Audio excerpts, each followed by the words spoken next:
Le message que le Seigneur a mis sur mon cœur, je l'ai tout simplement intitulé « Ni par la puissance, ni par la force ». Cette phrase célèbre que nous connaissons tous, puisque nous avons entendu des chants dessus, nous avons lu ce passage qui se trouve dans le livre de Zacharie, va nous aider en fait à avancer avec le Seigneur. Le dimanche dernier, nous avons parlé de quoi dimanche dernier? Le pardon. Alors vous êtes tous pardonnés là, j'espère. Est-ce que tu as pardonné?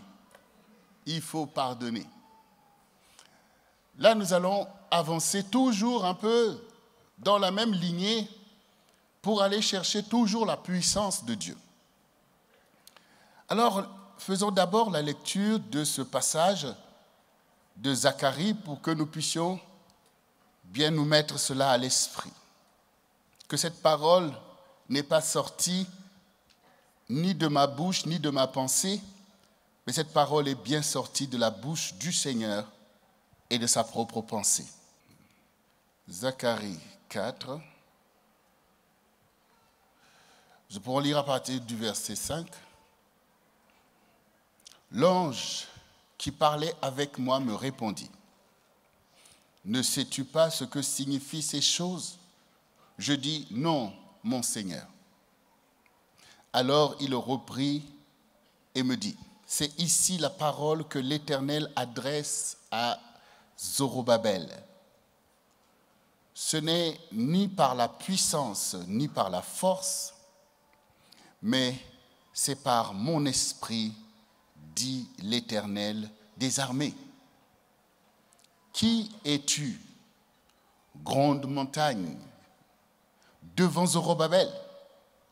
Tu seras aplani. Il posera la pierre principale au milieu des acclamations. Grâce, grâce pour elle.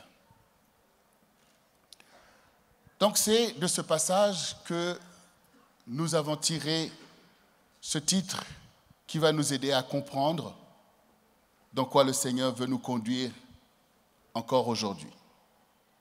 Nous sommes dans un temps, dans l'histoire de l'humanité, dans l'histoire de l'accomplissement des prophéties que le Seigneur a déclarées, nous sommes dans un temps qui mérite une lecture sérieuse. D'abord, les apôtres, dans leur temps, étaient bien sûr intéressés à déchiffrer le temps. Et le Seigneur leur a donné beaucoup d'éléments, leur a encouragé qu'il faut discerner le temps dans lequel vous êtes, parce que c'est ce qui nous permet de nous positionner et nous engager, justement. Et dans le livre de Matthieu 24, le Seigneur parle de la génération qui verra l'abomination du dévastateur établie en lieu saint. Et le Seigneur dit que cette génération qui lit fasse attention. Quand ces choses seront établies, que celui qui lit fasse attention. Donc ce qui veut dire que nous sommes dans ce temps où il faut vraiment faire attention parce que le Seigneur dit que ce temps sera aussi comme le temps de Noé, où les gens mangeaient et buvaient. Et nous tous, nous sommes bien au courant que de notre temps, qu'est-ce qu'on mange et qu'est-ce qu'on boit. Il dit aussi que les gens se mariaient et mariaient leurs enfants. Et de ce temps, nous nous marions aussi, nous faisons marier, nous marions nos enfants, et ce qui est une bonne chose.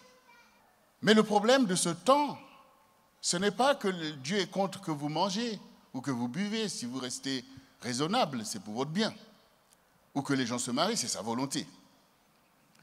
Mais ce que Dieu dénonce de ce temps, c'est l'attitude désinvolte vis-à-vis notamment de la prophétie, vis-à-vis de la parole de Dieu, se laisser corrompre par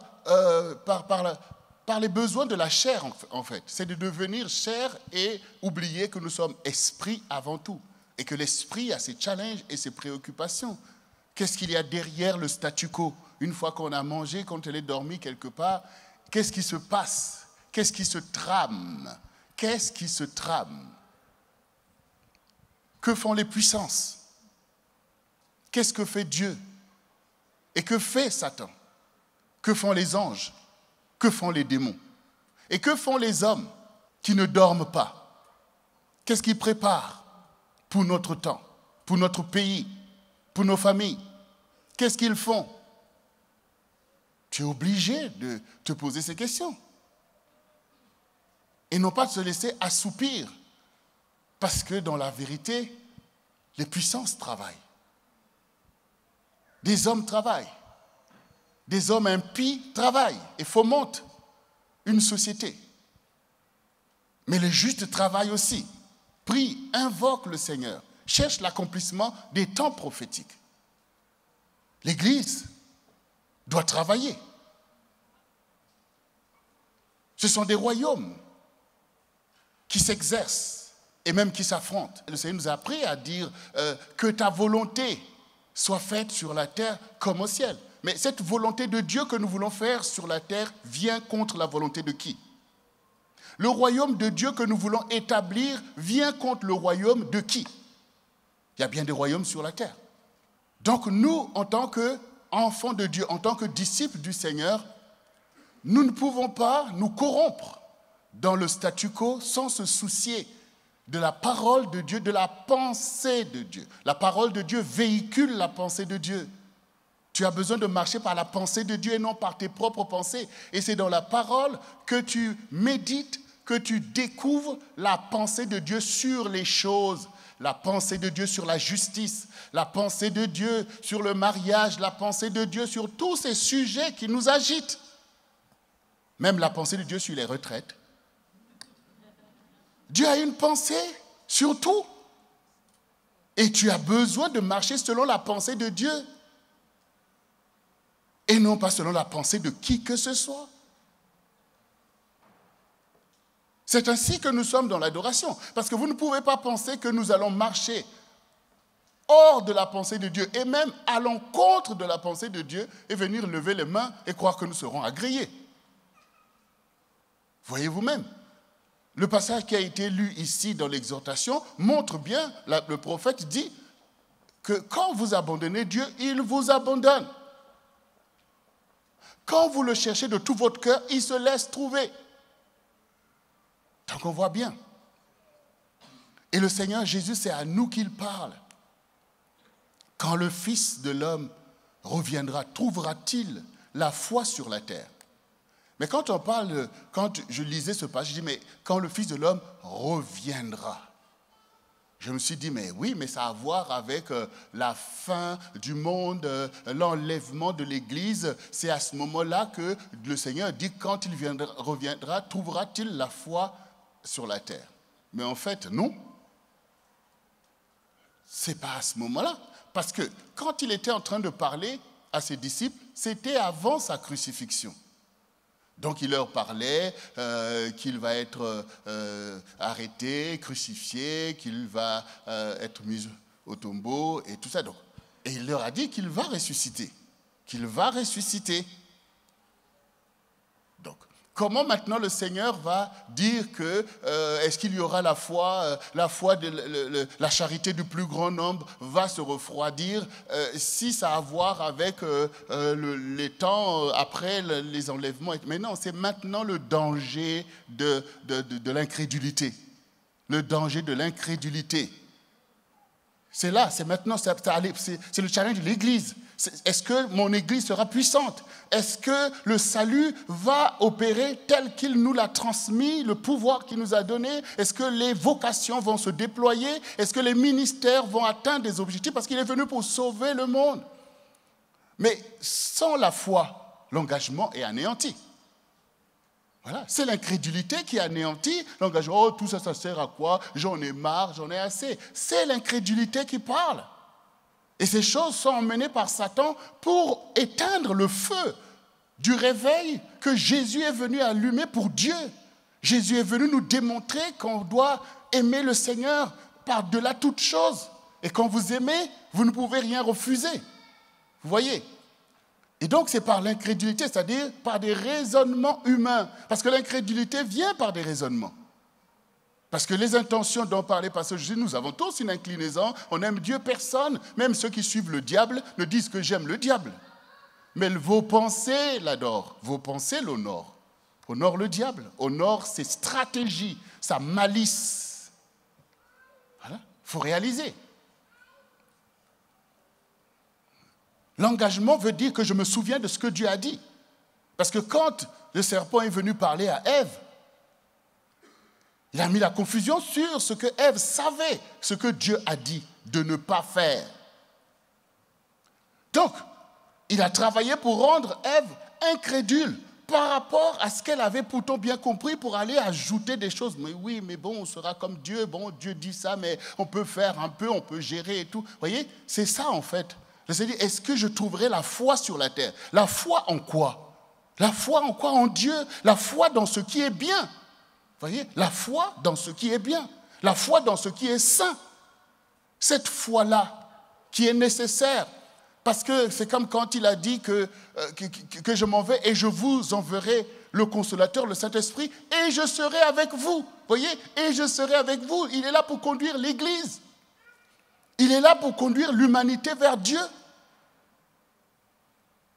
Mais le danger, c'est que la foi soit attaquée et que nous ne puissions plus marcher spirituellement, que nous soyons nous aussi assujettis comme des païens au, comment on dit, métro, boulot, dodo. C'est-à-dire, notre préoccupation, c'est qu'est-ce que nous allons manger, qu'est-ce que nous allons boire, de quoi nous serons vêtus et où est-ce que nous allons nous loger. Que ça soit que ça notre préoccupation. Voilà. C'est comme ça que Satan détourne en fait les êtres humains à une fonction animale. Parce que quand tu manges, c'est ta fonction animale. Tu manges pour avoir un peu de l'énergie, tu te couvres un peu pour ne pas avoir froid, tu dors quelque part parce qu'il faut t'abriter. Oui, mais ce sont des fonctions primaires. Mais est-ce que c'est ça, c'est des vocations? Ça, ce n'est pas des vocations. Les vocations sont spirituelles. Voilà. Quand nous sommes ici, il y a bien dans le monde des gens qui sont dans des vocations scientifiques. Ces personnes-là sont engagées à faire avancer la science. Et d'ailleurs, tu en bénéficies. Vous voyez? Ils sont engagés dans leur vocation. Mais quelles sont les vocations de l'Église? Quelles sont les vocations de l'Église? L'Église a des vraies vocations. La charité. Si la charité manque, les plus faibles sont anéantis. Les démunis sont anéantis. Et nous abolissons ainsi la parole du Seigneur qui dit « L'Esprit du Seigneur est sur moi, car il m'a oint pour porter de bonnes nouvelles aux malheureux, pour guérir ceux qui ont le cœur brisé, pour délivrer les captifs, pour consoler les affligés, pour leur donner un diadème au lieu de la cendre, une huile de joie au lieu du deuil, un vêtement de louange au lieu d'un esprit abattu, afin que les appelle les térébins de la justice, une plantation de l'Éternel pour servir à sa gloire. Ils rebâtiront sur d'anciennes ruines, relèveront d'antiques décombres, reconstruiront des villes ravagées, dévastées depuis longtemps. Donc on voit bien des vocations de l'Église, c'est de ramener la vie. La justice, c'est la justice. C'est la justice. Quand les gens sont par terre, quand les gens sont en prison, quand les gens sont dans ces difficultés, mais dans la pensée incrédule du monde, c'est que chacun pour soi, il le mérite peut-être, c'est pour ça qu'ils sont en prison. Eh bien, il dort dehors, c'est parce que peut-être qu'il est paresseux. Mais c'est incrédule de penser comme ça. C'est de ne pas réaliser les systèmes qui travaillent sur la terre. C'est de ne pas voir l'injustice qui est orchestrée. Il faut quand même réaliser, sinon nous ne parlons pas le même langage que notre Dieu. Et en cela, on est déjà vaincu par l'esprit du malin. Quelle est ta vocation? Ta vocation, c'est de condamner les gens. Ta vocation, c'est de se moquer des gens. Ta vocation, c'est d'être égoïste. Quelle est ta vocation, en fait? Voilà. Quelle est ta vocation? Les dons que Dieu t'a donnés, c'est pourquoi? Les ministères qui reposent sur toi, c'est pourquoi? Est-ce qu'on va maintenant considérer que Dieu donne des vocations alors qu'il n'a pas vu les vrais sujets qui sont la réponse de ces vocations-là? Voyez, bien-aimés, Il faut qu'on revienne à la vraie vision de l'Église. Cela veut dire que l'Église a été mise en place pour rassembler les disciples de Jésus, qui doivent poursuivre le travail commencé par ses propres disciples qui sont nos apôtres. Ce sont nos modèles. Ils nous ont montré comment vivre dans chaque siècle, dans chaque génération, préoccupés par le royaume de Dieu et non pas être conformes au siècle dans lequel nous sommes. Satan cherche la conformité au siècle. Regardez vous-même le temps dans lequel nous sommes. Regardez toute la réalité même politique qui se présente aujourd'hui. Autrefois, il y avait des choses qu'on trouvait nécessaires de marquer dans la pierre, comme on dit, c'est-à-dire dans la loi. Et il y avait des choses qui étaient laissées comme au choix de chacun, qui étaient des choses qui pouvaient être considérées comme des choses peut-être à la marge. Des choses qui agissaient, chacun dans sa coutume, dans sa tradition, faisait un certain nombre de choses. Et la loi qui doit s'imposer à nous tous devait avoir quand même un caractère général, où on voit que oui, ça c'est comme une constitution. Non, c'est bien qu'on mette ça dans la constitution parce que ça, nous tous, on est d'accord que ça doit être comme ça. Mais il y a aussi le principe de la liberté.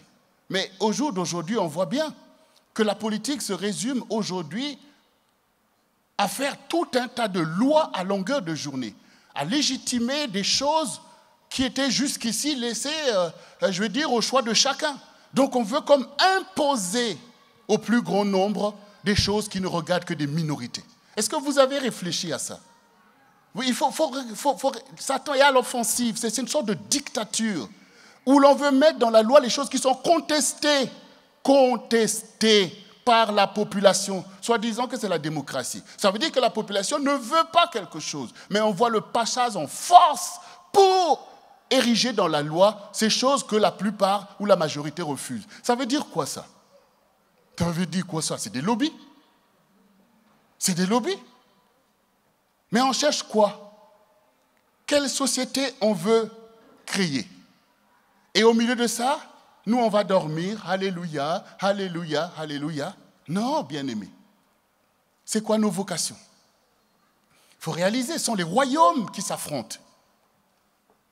Ce sont les royaumes qui s'affrontent.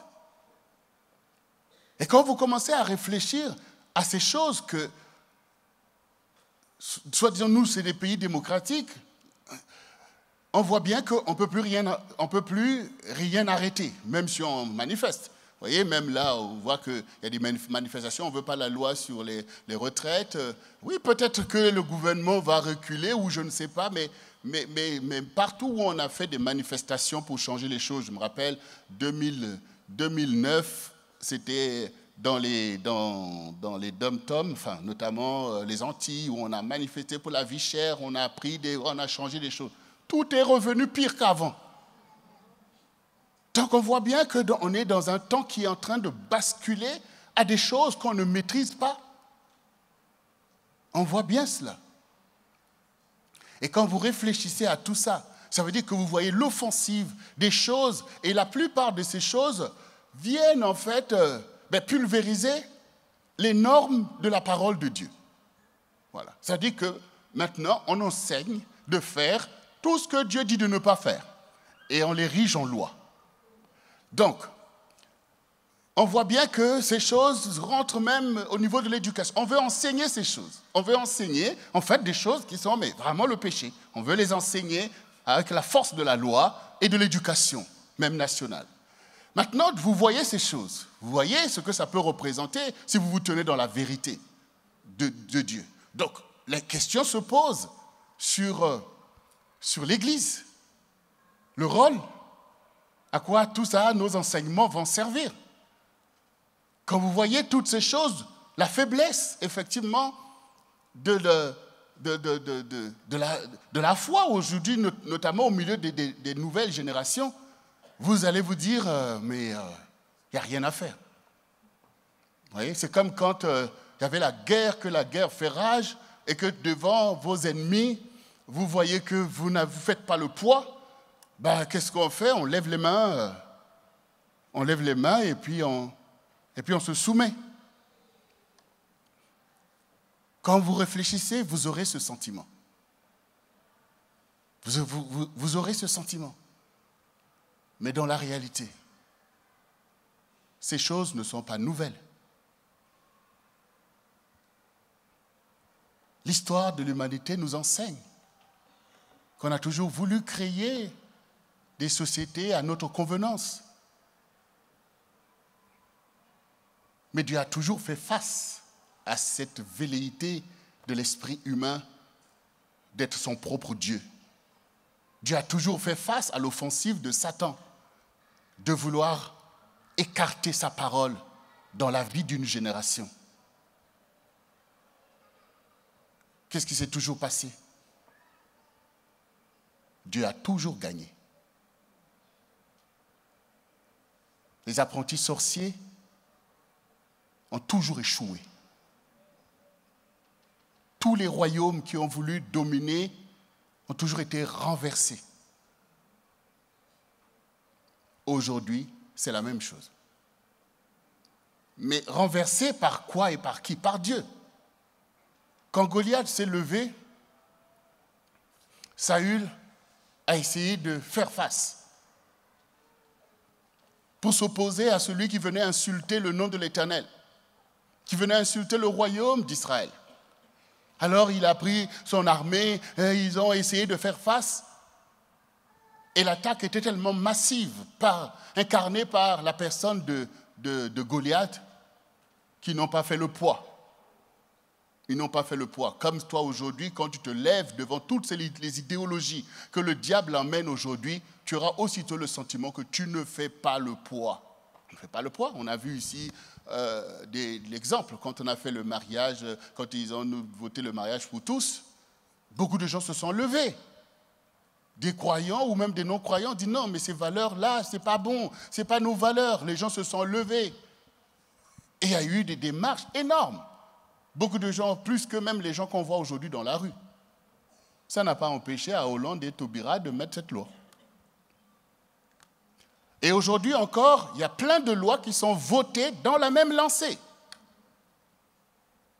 Voilà. Tout ce que l'on voit là-bas, aux États-Unis, partout, ça vient. Parce que la mondialisation, hein, donc on voit que ça vient. On voit que toutes ces choses, voilà, on ne peut pas arrêter, ça vient.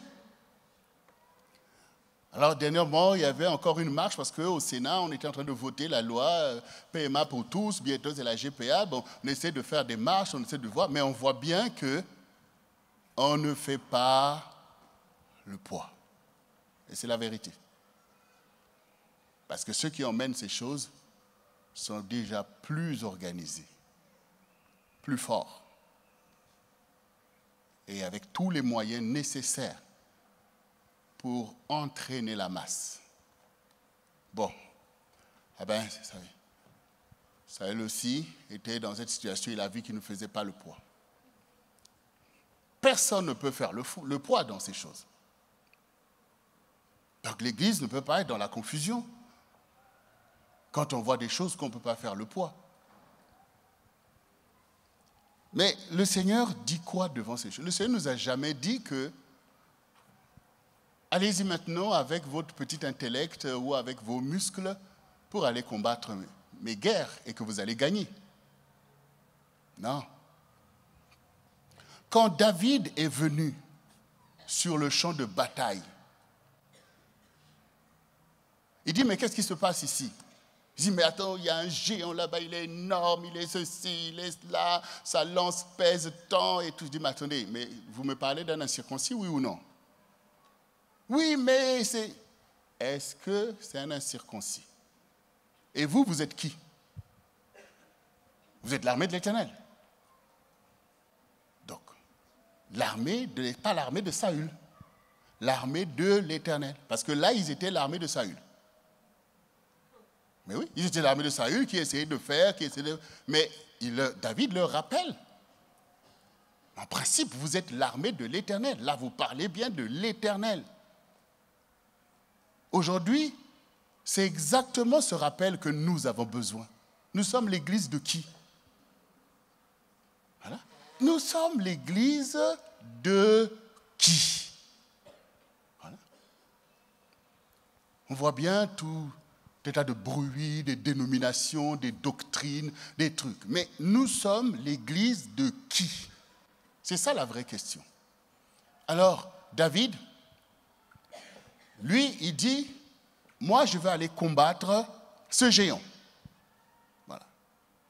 Et vous avez entendu quand on a lu Zacharie, il dit, grande montagne. Qui es-tu, grande montagne? Goliath représentait une grande montagne. Donc Dieu dit, qui es-tu? Et David aussi dit, qui es-tu? Je vais te couper la tête. Est-ce que c'est par mes muscles? Est-ce que c'est par mes réflexions? Non. Au nom de l'Éternel. Je viens au nom de l'Éternel. Et c'est exactement ce que le Seigneur veut nous enseigner aujourd'hui. Ce n'est ni par la puissance, ce n'est ni par la force, mais c'est par mon esprit. C'est par mon esprit. Nous nous trompons de façon de faire, de façon d'agir, de façon de réfléchir. Nous voulons attaquer des personnes au niveau peut-être de l'orgueil intellectuel, de tout un tas de débats, de raisonnements. Mais l'ennemi est totalement impliqué dans ça, parce que c'est l'esprit malin en fait. C'est l'esprit malin. Lui, il est venu ouvrir l'arbre de la connaissance du bien et du mal pour pouvoir instrumentaliser Adam et Ève, que réfléchissez vous-même. Alors que Dieu les avait placés dans l'obéissance, il avait déjà réfléchi pour eux. Voyez, quand vous méditez la parole, que vous obéissez, c'est que vous reconnaissez que Dieu, qui est plus intelligent et plus sage que moi, a réfléchi au sujet pour moi, alors j'applique le remède, j'applique la solution. Mais quand vous êtes orgueilleux, vous dites, mais non, ça c'est comme si vous dites, ça c'est des petites réflexions de Dieu. Mais moi je peux réfléchir encore plus. Et vous tombez aussitôt sous le pouvoir du malin. Voilà.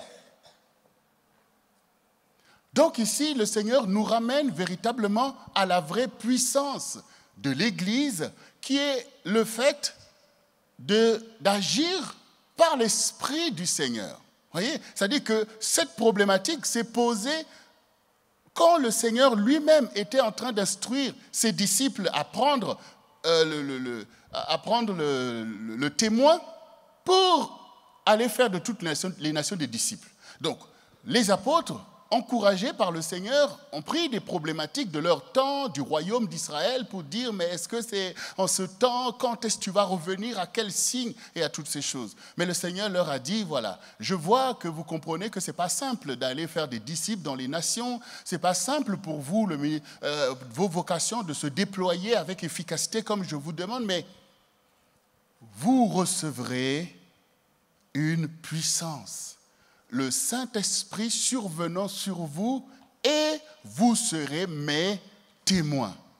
Donc, il a posé clairement que sans l'Esprit du Seigneur, nous ne faisons pas le poids. Devant Satan, qui est le prince de ce monde de ténèbres. Vous voulez réfléchir? Mais Satan, c'est l'esprit malin, le champion de la manipulation de l'intellect de l'homme et de ses émotivités. Donc tu ne pourras pas faire le poids devant les champions de la manipulation, de toutes ces... Ce sont des règles qui sont à étudier, comment manipuler des peuples, des gens, et vous entraîner dans des choses que vous ne voulez pas à la base, en fait. Si tu te mets dans ce registre-là, à ce moment-là, il te faut aussi aller à l'école de Satan, aller apprendre toutes ces choses pour aller à fond. Ou alors tu réalises que non, ce n'est ni par la puissance, ni par la force, mais Dieu a dit par mon esprit. Du coup, comme David, tu laisses l'équipement de Saül. Saül lui a donné, bon, tu veux aller combattre Goliath, mais prends mon armure. Si ton armure pouvait faire le poids devant Goliath, pourquoi tu n'es pas allé toi-même? ton armure ne fait pas le poids. Puisqu'il a une armure meilleure que la tienne. C'est comme si maintenant vous dites, vous allez aller attaquer par exemple une puissance comme les États-Unis avec l'armée qu'ils ont et que vous croyez que vous allez gagner. Vous ne pouvez pas gagner.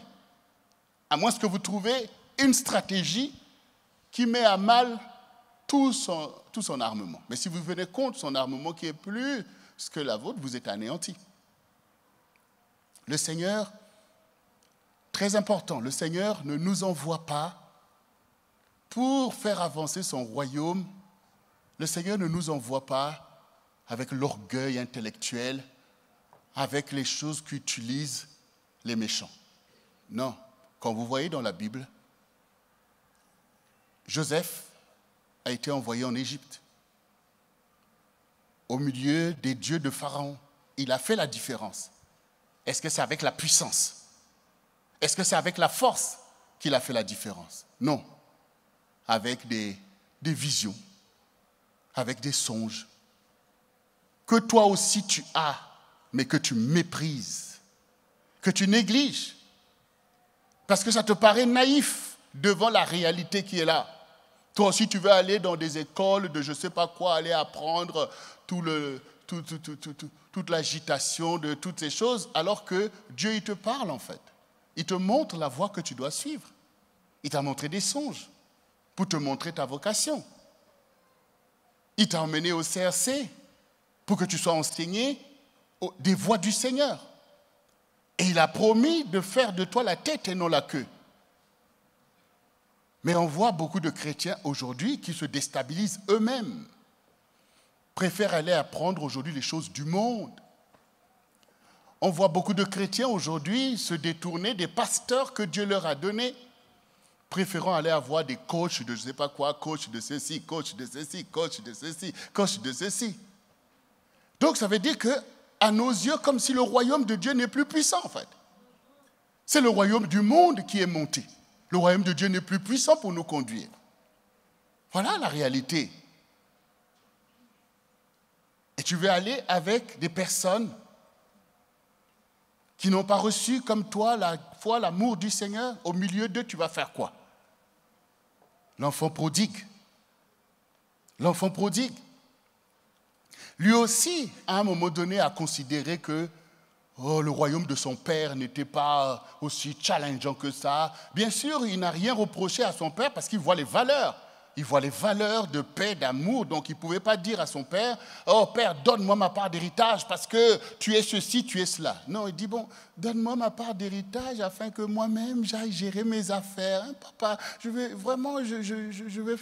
veux bien gérer. Donne-moi. » Enfin, comme beaucoup de personnes qui s'éloignent de la puissance de Dieu, ils veulent aller dans le monde, ils veulent gérer leurs affaires, veulent ceci, gérer leur maison, leur famille, font ces choses comme l'enfant prodigue. En fait, le désir d'assouvir les instincts de la chair. On veut être libre. Pas libre pour Dieu, pour la vocation, pour la justice, mais libre de faire, parce qu'il y a la pression que Satan met sur la chair. La pression, on veut expérimenter aussi des plaisirs. On veut être dans des jouissances. Vous voyez, parce que le caractère du diable, c'est la jouissance. Le diable, il te propose la jouissance. Et il te fait croire, vis ta vie. Parce que ces choses de Jésus, la foi, aller faire de toutes les nations, les disciples, les vocations, tout ça, c'est compliqué. Et en plus, c'est difficile. Bon, mais profite. Voilà, il y a le gâteau à partager avec tout ça. Allez, prends. C'est le piège.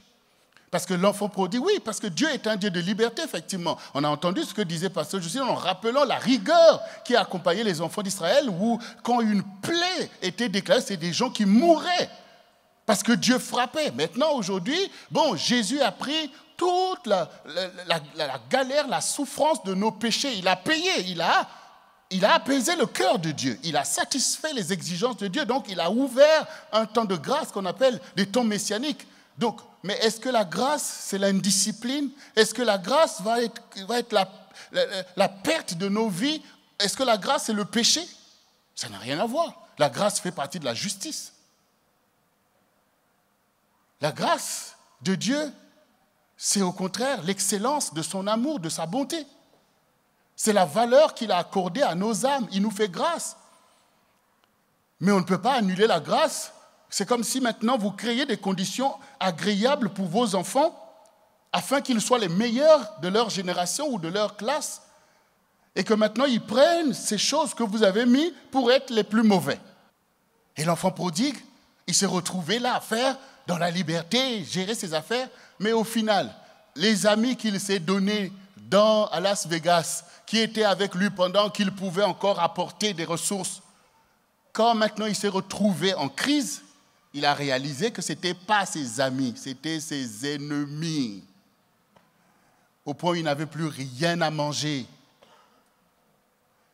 Et il n'a pas péri au milieu de ça parce qu'il s'est souvenu de la miséricorde de son père et qu'il dit, bon, il vaut mieux que j'aille, même si je ne suis plus le fils, que je sois au moins un ouvrier là-bas parce qu'il y a au moins une dignité de vie, il y a des valeurs qui peuvent faire que je peux vivre dignement. Et donc, il est revenu. Mais combien d'enfants prodigues périssent au milieu des pourceaux, au milieu des péchés, des infidélités, de la luxure? Combien périssent? Et donc, les âmes qui se retrouvent en danger, bien-aimés. Donc, devant tous ces challenges qui sont devant nous comme des grandes montagnes, des montagnes qui sont là, qui se dressent, Dieu a la solution. Ce n'est ni par ta puissance, vous voyez, la puissance a à voir avec l'intellect et la violence, vous voyez, de quand on veut agir par la violence, passer en force, toutes ces choses-là, ça a à voir avec la puissance intellectuelle et la force. La force, c'est que, écoute, si tu ne fais pas, tu vas voir. Tout ça. Le Seigneur dit, ce n'est pas comme ça. Ce n'est pas comme ça, je ne vous envoie pas aller faire les choses du péché, les œuvres de la chair. Mais agissez par mon esprit. Agissez par mon esprit, comme Jésus l'a dit. Vous recevrez une puissance, le Saint-Esprit, survenant sur vous. Mais, donc, devant les fléaux qui t'impressionnent, donc, nous avons Romains 12 qui nous dit de ne pas nous conformer au siècle présent, mais d'être dans le renouvellement de l'intelligence afin de discerner ce qui est bon, agréable et parfait devant Dieu. Dieu veut le renouvellement de l'intelligence. Il ne faut plus que tu vois les choses de la même manière. Il ne faut pas que tu agisses de la même manière. Il ne faut pas que tu reproduises la vie des païens dans le royaume de Dieu, dans l'église du Seigneur.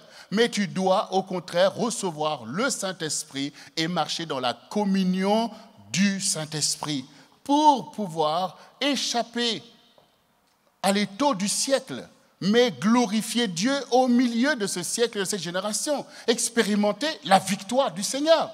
Parce que le Seigneur a quand même donné toutes les garanties que si nous marchons dans ses voies par le Saint-Esprit, nous aurons la victoire. Il dit, le juste possédera le pays. C'est bien parce que toutes les choses qui sont montées, qui ne sont pas à la gloire de Dieu, la volonté de Dieu, autant qu'il a décidé, il va les renverser. Mais on a entendu tout à l'heure dans l'engagement que quand nous nous engageons, Dieu s'engage avec nous. Est-ce que Dieu peut s'engager sans que quelqu'un s'engage et qu'il va faire la chose? Si on renverse ce qui n'est pas bien, est-ce qu'il y a des gens pour faire ce qui est bien? Donc il faut que quelqu'un entende ce que Dieu dit. Il faut faire alliance. Quand nous voyons maintenant les choses qui arrivent, nous voyons le danger déjà de nos enfants. Nous voyons que nos enfants sont exposés. Nous, on essaie de résister parce qu'on avait reçu des bases au moment où la société était encore plus posée, où on pouvait encore avoir des valeurs morales, même la morale, quand on enseignait même à l'école, on avait des choses qu'on savait que, non, là, c'est quand même, c'est pas bien, bon, telle chose. Vous voyez, par exemple, il y avait des choses, on ne peut pas dire qu'avant, il n'y avait pas de péché. Il y a toujours du péché. Mais là, on parle quand les choses vont mais à un niveau terrible, en fait. Vous voyez, par exemple, à l'époque, par exemple, il y avait ce qu'on appelait le respect de la femme mariée.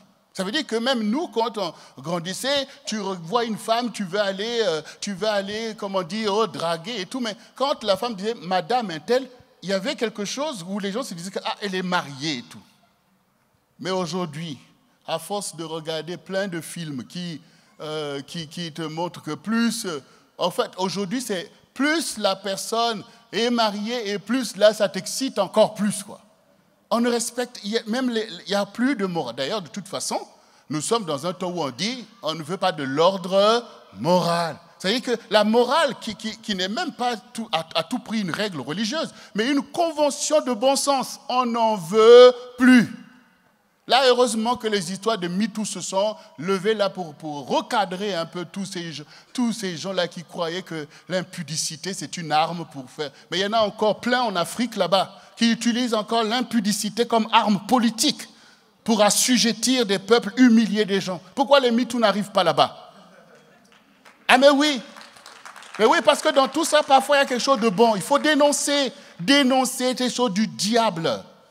Il faut dénoncer ces choses. Et en cela, les femmes qui se révoltent contre cette oppression sexuelle, elles ont raison.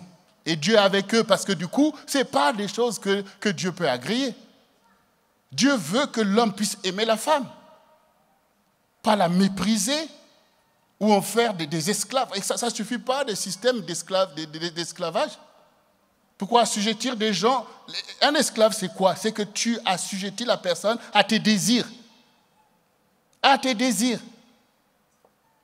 C'est tout ça. Et puis après, on va à l'église, et tout ça. Tout ça, c'est pas bon. C'est pas en faveur du royaume de Dieu, toutes ces choses.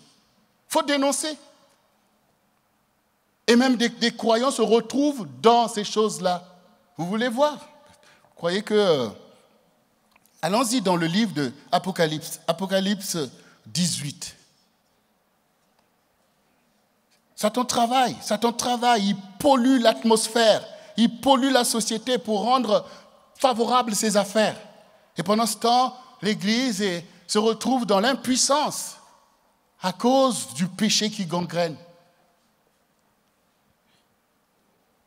Faut que ça change. Je n'encourage pas tout le féminisme dans le côté subversif.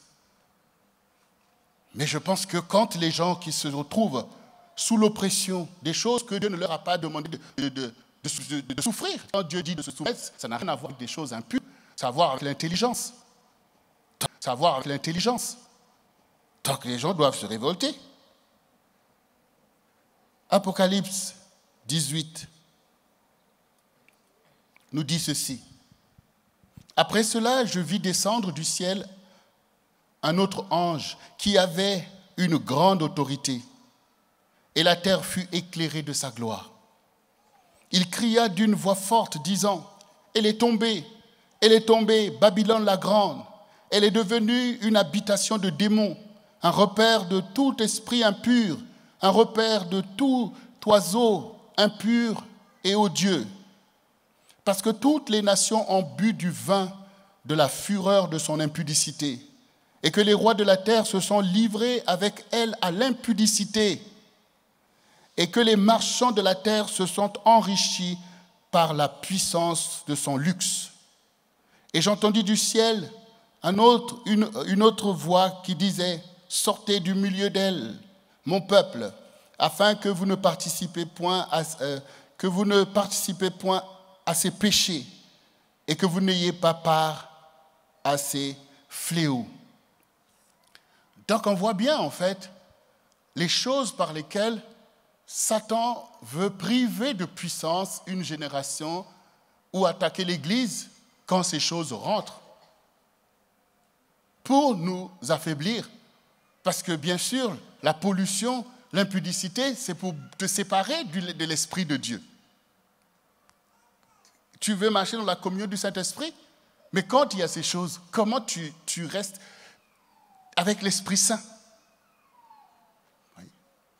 Mais après, on peut banaliser. Voyez, même à l'église, vous savez, on peut voir, vous savez, vous pouvez aller à l'église, alléluia, tout va bien, Dieu nous aime, alléluia, nous sommes la tête et non la queue, amen, chacun rentre. Ça ferait plaisir à beaucoup. Ça ferait plaisir à beaucoup. Mais c'est la vallée des ossements.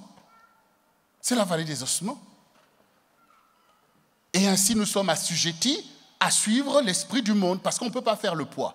Mais si on accepte de nous sanctifier et de revenir à la communion du Saint-Esprit, à la puissance de Dieu, c'est Dieu qui va renverser ces choses, comme il a déjà fait.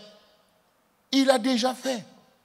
Dans ta propre vie, on voit bien, même dans ta propre maison, on voit les difficultés, les oppressions. Mais comment tu vas t'en sortir si ce n'est pas l'Esprit qui va venir te montrer le chemin pour que tu t'en sortes, toi et tes enfants? Comment tu vas quand on voit aujourd'hui, parce que cette génération où l'orgueil est monté, où les gens travaillent, parce qu'il y a aussi l'aspect de la sorcellerie aussi. Alors, il faut réaliser aussi l'activité de la sorcellerie. Parce que Satan n'est pas en train d'impacter une génération sans qu'il ait réussi à manipuler des gens pour faire alliance avec lui. Des sacrifices la nuit, des choses terribles. Le sang qui doit être versé pour que les esprits de nécromancie puissent s'installer, ce qu'on appelle les esprits de mort en fait, pour emmener l'oppression. Plein de jeunes, ils veulent se suicider, plein de choses. Tout ça en fait, c'est spirituel en fait. L'ennemi travaille au milieu de tout ça. Donc on voit l'oppression qui s'est accrue.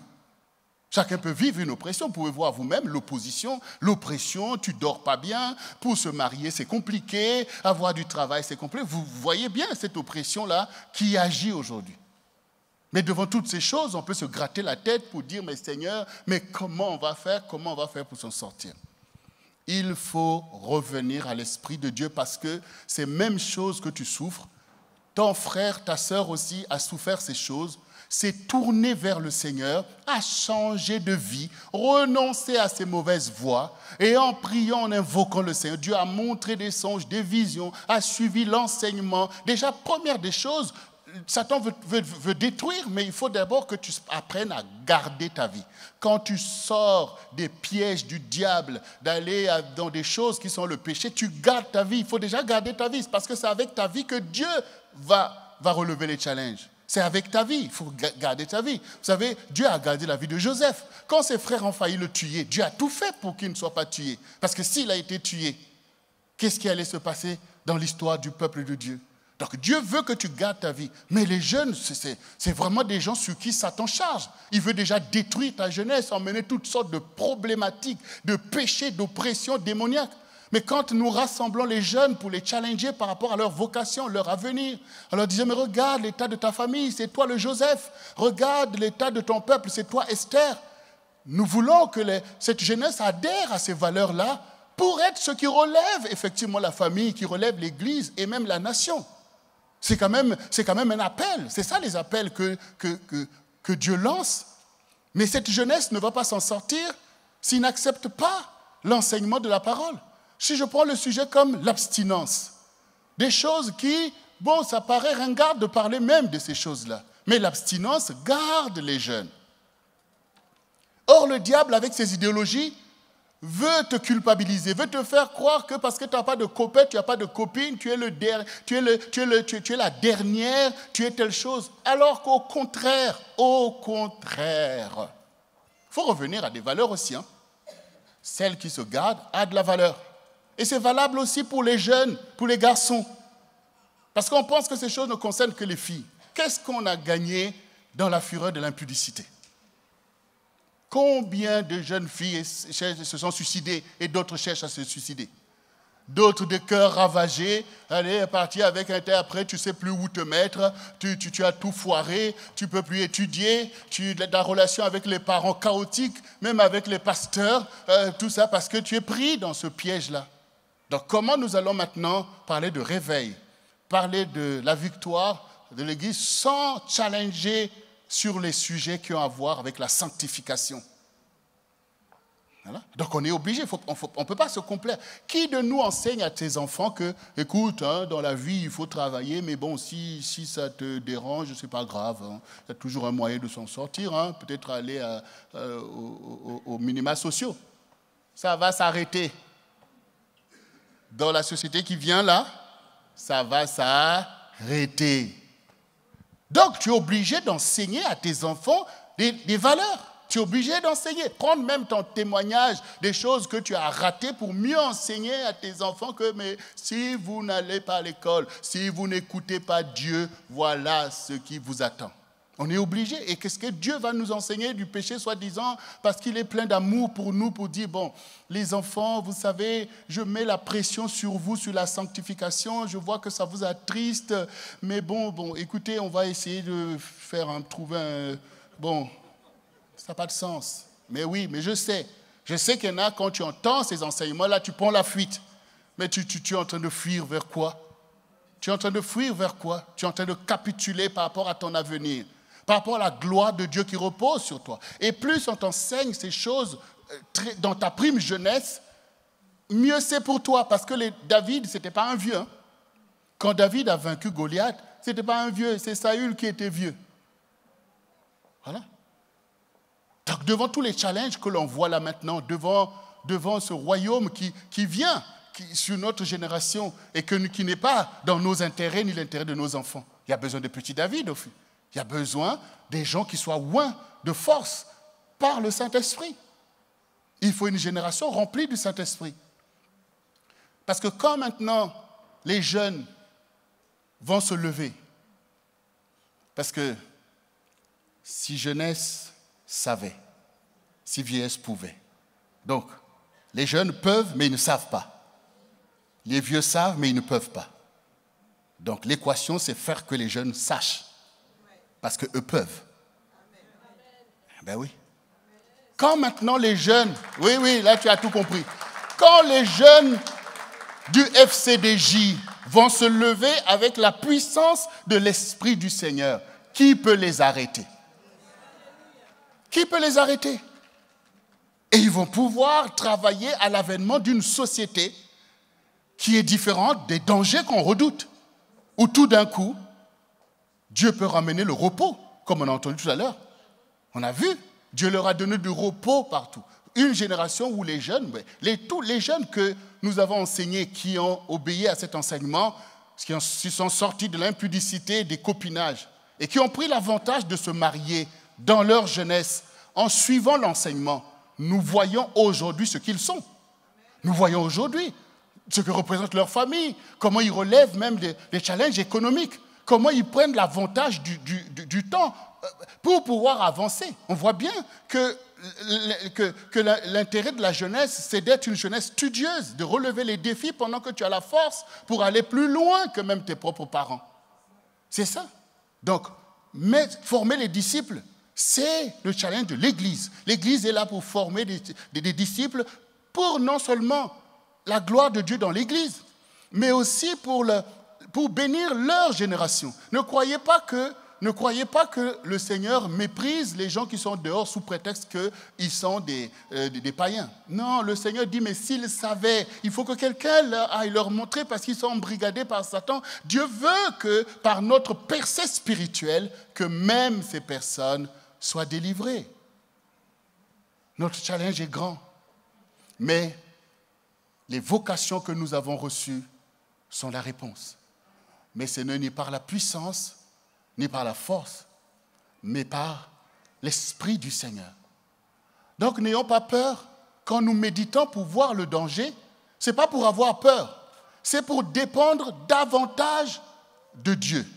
C'est pour revenir davantage aux pieds du Seigneur. C'est pour faire comme les apôtres eux-mêmes, quand ils ont vu devant la menace de leurs ennemis, ils ont compris qu'il faut prier Dieu pour pouvoir qu'il nous secourt. Et il a envoyé la Pentecôte, c'est-à-dire le Saint-Esprit est survenu sur eux et ils sont devenus puissants pour changer leur génération et nous en sommes nous-mêmes les bénéficiaires. Alors, bien-aimés, tout ce que tu as entendu n'est pas pour t'effrayer, mais pour t'engager avec le Seigneur. C'est pour que tu changes de paradigme quand tu essaies de régler les problèmes.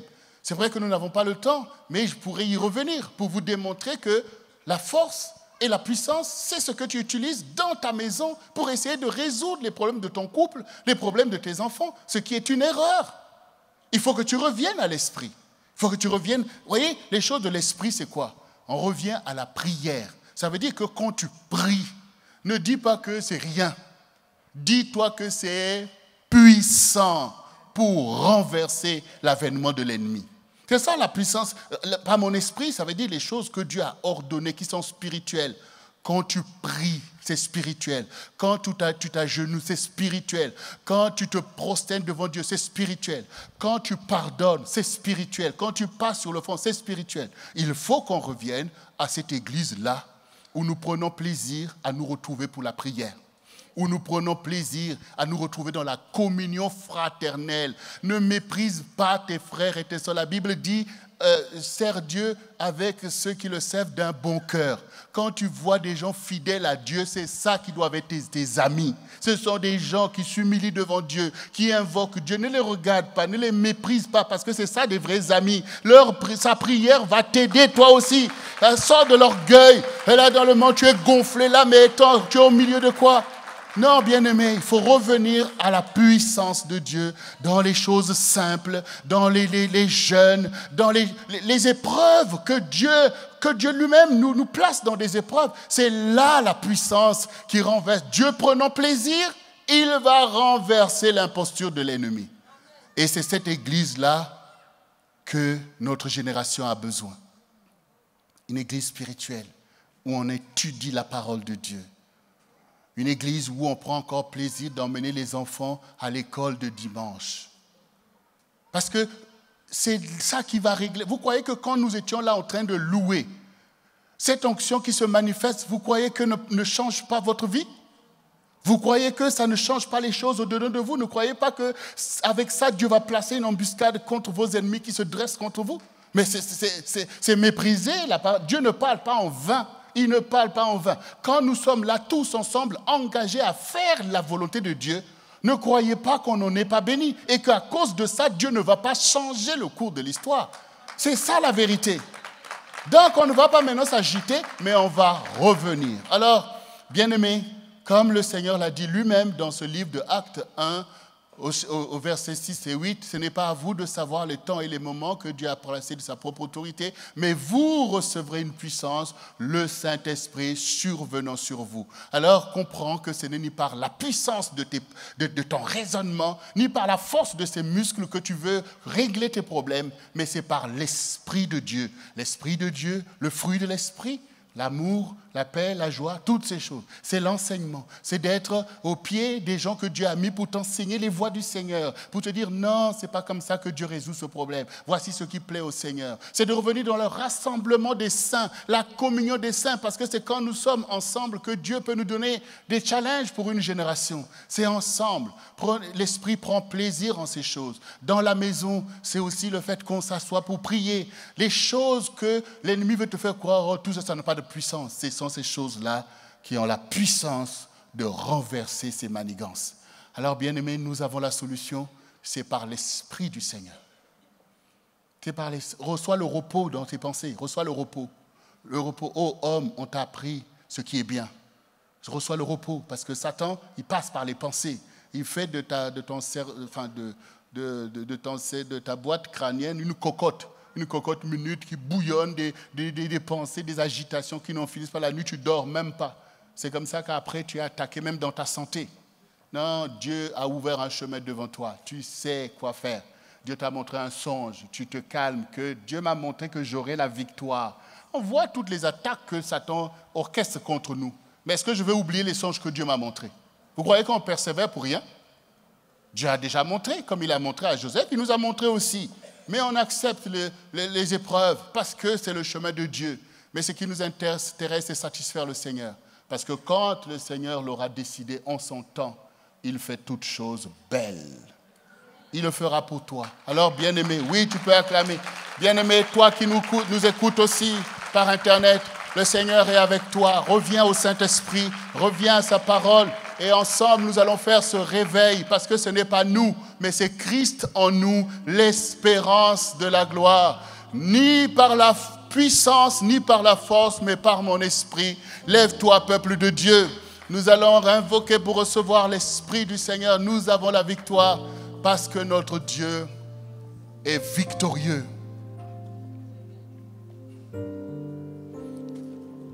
Who can stand against the Lord? No one can. No one will. Qui peut vaincre Jésus? Personne. Abrite-toi sous ses ailes. Le psaume 91 va vous aider à bien comprendre cette victoire. Fais de l'Éternel ta haute retraite. Tu ne craindras ni la flèche qui vole à midi, ni la contagion qui rampe le soir. Que 1000 tombent à ta droite, 10 000 à ta gauche, tu ne seras pas atteint. Car l'Éternel sera ton avant et ton arrière-garde. Satan a des manigances, Dieu a la puissance.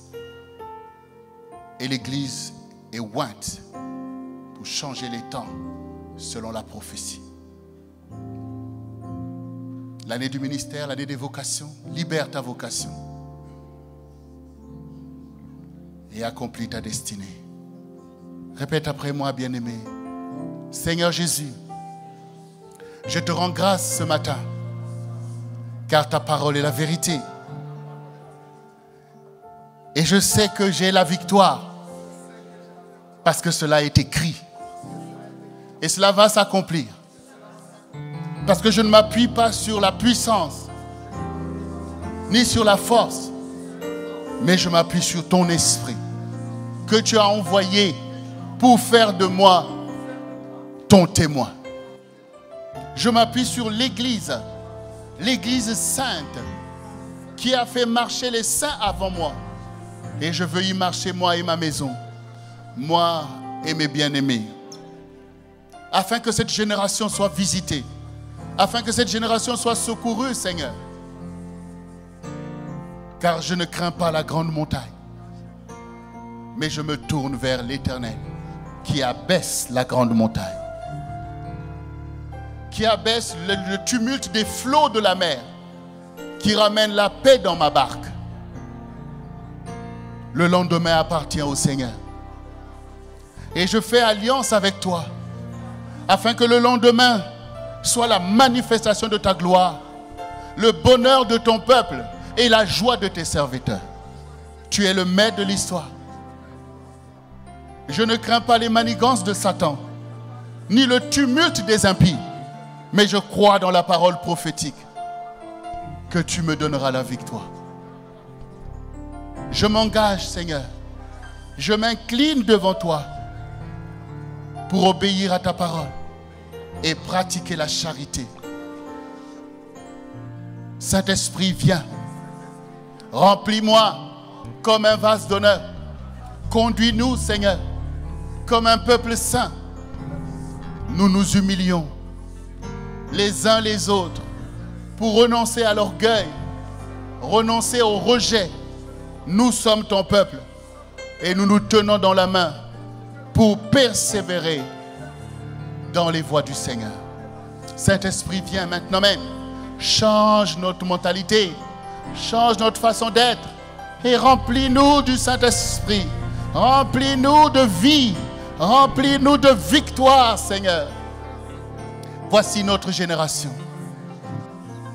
Viens secourir, viens renverser les œuvres des ténèbres. Ramène à toi les âmes. Utilise ton Église avec puissance pour sauver cette génération. Fais croître ton peuple dans la victoire au nom de Jésus-Christ. Merci Seigneur pour ma victoire, pour la victoire de ma maison, pour la victoire du centre du réveil chrétien et la victoire de l'Église dans les nations, au milieu des peuples et dans les îles. Merci pour le réveil spirituel. Merci pour le réveil spirituel. Merci pour le réveil spirituel de notre temps, afin que l'ennemi soit vaincu. Car quand la lumière éclate, les ténèbres s'enfuient. Quand Dieu se lève, tous font silence. Lève-toi, Seigneur, au milieu de nous, par la colonne de nuit et le jour, et par la colonne de feu la nuit. Conduis-nous dans une vraie adoration, que notre engagement soit ferme et déterminé à remporter la victoire. Nous te disons merci, Seigneur, pour cette victoire.